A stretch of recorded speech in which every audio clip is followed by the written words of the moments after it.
Hi, my name is Sarah Shad from Memorial Sloan Kettering and Weill Cornell Medicine, and I'm going to describe my JEM paper entitled Tumor-Induced Double Positive T Cells Display Distinct Lineage Commitment Mechanisms and Functions.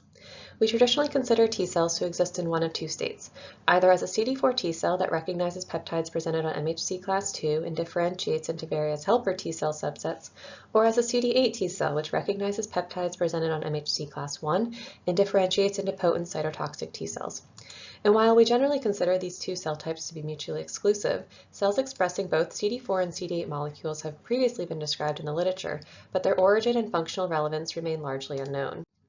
Our work describes double positive T cells simultaneously expressing the CD4 and CD8 co-receptor in the periphery of both mice and humans. We observed double positive T cells in naive mice and in B16 melanoma tumor-bearing mice, where their presence was significantly greater in the tumor microenvironment relative to other lymphoid organs or in the blood. We also identified double positive T cells within melanoma, breast, pancreatic, and lung tumor resections from patient samples. Among the double positive T cells isolated from both murine and patient melanoma tumors, we observed a highly activated and cytotoxic phenotype profile where double positive T cells had greater expression of granzyme B, PD-1, and Ki67 relative to CD4 and CD8 T cells isolated from the same tumors.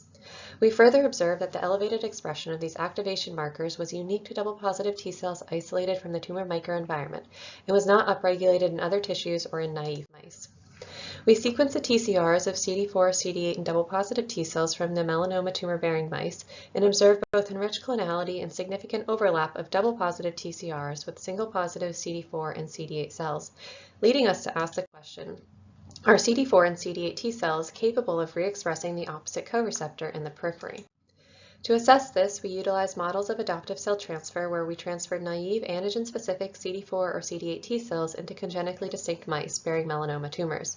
We found that TRP1 CD4 T cells which recognize melanoma antigen GP75 presented by MHC class II in B16 melanoma were capable of re-expressing the CD8 co-receptor and forming a population of double positive T cells after adoptive transfer into these mice. Simultaneously, we also observed that PMEL CD8 T cells, which recognize melanoma antigen GP100 presented by MHC class I, also differentiated into double positive T cells re-expressing CD4. CD4 T cells re-expressing CD8 had greater expression of CD8 cytotoxicity-associated genes and were more closely resembled CD8 T cell lineage states than single positive CD4 T cells, whereas CD8 cells re-expressing CD4 in the periphery upregulated genes associated with CD4 regulatory T cells, including FOXP3, and more closely resembled CD4 T cell states. We verified these transcriptional signatures with both cytotoxicity and suppression assays ex vivo and also observed significant similarity in gene signatures and functional status of open repertoire double positive T cells derived from single positive CD4 and CD8 cells.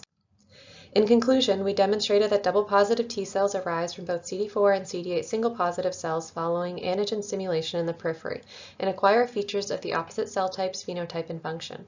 We hypothesized that intratumoral double positive T cells in patient samples with an activated phenotype may be enriched for tumor antigen specificity, and thus identifying these cells